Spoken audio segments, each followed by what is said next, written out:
Sankaracharya says in Vivekachudamani, Jandunam Narajanma Durlabham Ada pumstvam tado viprada. If male and female should be considered equal,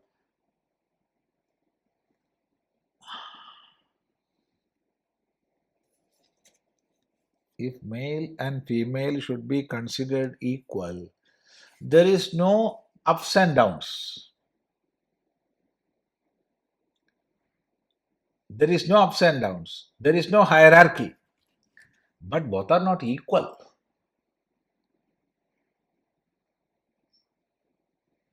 Man is man, woman is woman. Man can never give birth to a child. Woman cannot reproduce. So, how they can be equal? I don't know. There is no ups and downs. There is no higher and lower. But still difference is there. In our physical capacity, there is difference. In the intellectual capacity, there is not that much difference. But still, some differences are there in the brain structure and in the way chemicals are produced in the brain. There are differences. Even the chromosome structure, it is different. Then how can we be equal? Now it is a fashion to say all are equal, all are equal. All are not equal. All cannot be equal. But there must not be ups and downs, higher and lower, no discrimination. Having no discrimination never means are equal. No. I don't know how many of you will agree. Huh.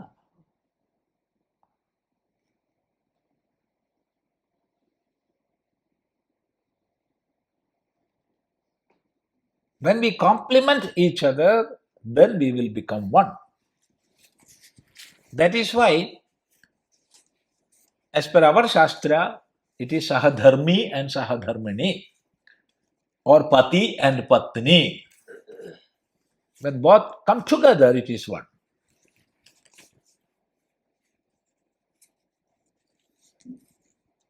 Positive and negative are never equal. But they come together, it is one. Brahmin and Chandala equal. No. There is no ups and downs. There is no higher category and lower category. But Brahmana is not Chandala, Chandala is not Brahmana. It is a fashion today that both are equal. No. A Chandala can become a Brahmana can become a Chandala. But as long as he is a Brahmana, he is a Brahmana. He is not a Chandala.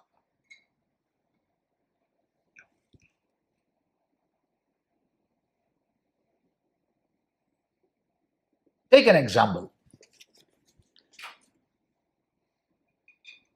Ratnakara was a Brahmana. Later he became a Chandala. Later he became not only a Brahmana, the highest order of Brahmana, Brahmarshi, Valmiki Maharshi. And therefore, Manu says, Shudro Brahmanata meti, Brahmano yati Shudrata. A Shudra can become a Brahmana and a Brahmana can become a Shudra. How we are leading this life? How we are protecting values? How we are observing tapas, penance? That matters. So, why did Shankara say this? Ataha pumstvam.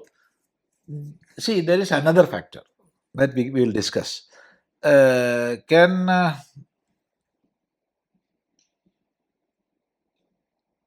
argue is achieved not by birth but by karma. But what about pumstvam?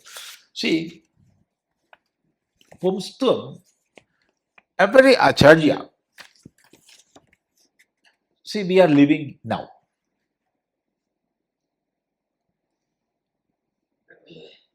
We all are living now. And now we are in this country. When we write or speak anything,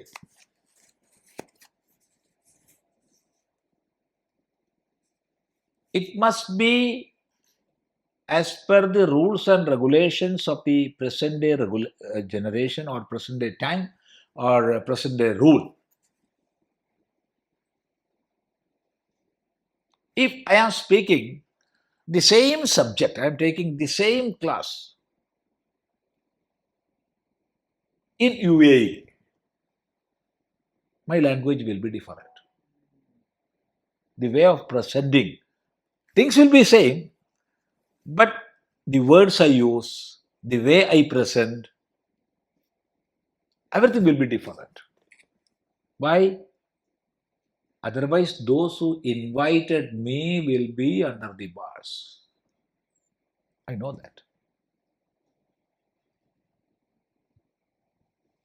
Because it is an Islamic country. And when I speak in India, it will be different. The summary will be the same, subject matter will be the same, but way of presenting will be different. That is according to place. There is another factor according to time. See, the social morality, it goes on changing. Goes on changing.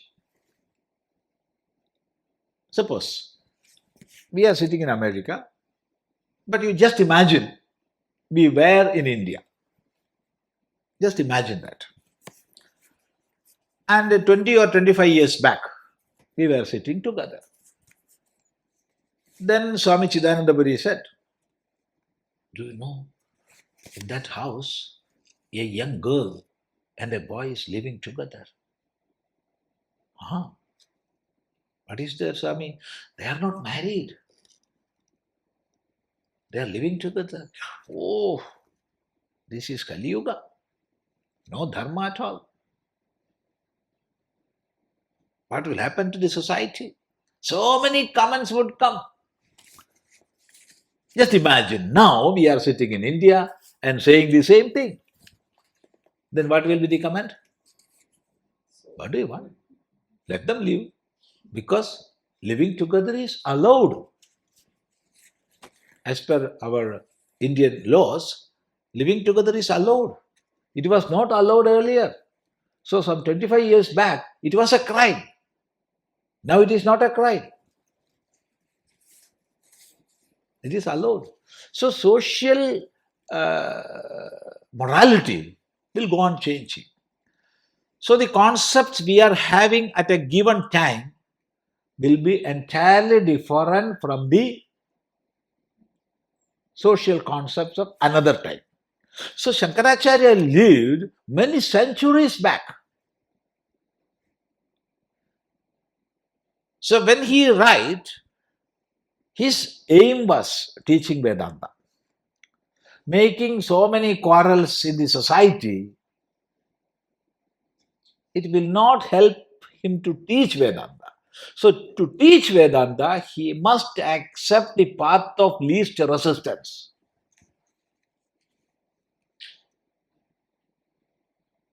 We must accept the path of least resistance. Otherwise, you must be a social activist. Your main aim and object must be that you are a social activist, you can do that. But your aim is teaching Vedanta, spreading Vedanta. So you must take the path of least resistance. So Sankaracharya wrote in such a way suitable in that age. In that age, that is at the age of Sankaracharya, women were not going to these higher shalas. They were engaged in more in household activities. But mother was the first in the home. Mother was first in the home, not in the society in those days. So now it is not acceptable. You don't accept that. But in those days, it was the case. So getting Gurukula education and getting initiated into Gayatri Diksha and Upanayana, all they were considered for men only. And therefore, accepting the path of least resistance, Sankaracharya wrote like this. I am thinking so, I don't know. That is my conviction. Sankaracharya never discriminated inside, in his heart. But in the society, we have to. In India, there are seats reserved for women in the buses. So, men are not supposed to sit there. Why? Man and woman are equal. Equal, but unequal here. Here means in the bus. And there are women auto rickshaw. One day, I walked around an auto rickshaw and the driver asked, Swami, what you are doing? No, I am looking this auto rickshaw. This is Bajaj auto rickshaw and there is no any sign of female, but it is written women auto rickshaw. Why it is? So it is there. So in the society, differences are there. We have to follow the path of least resistance if we want to give something higher.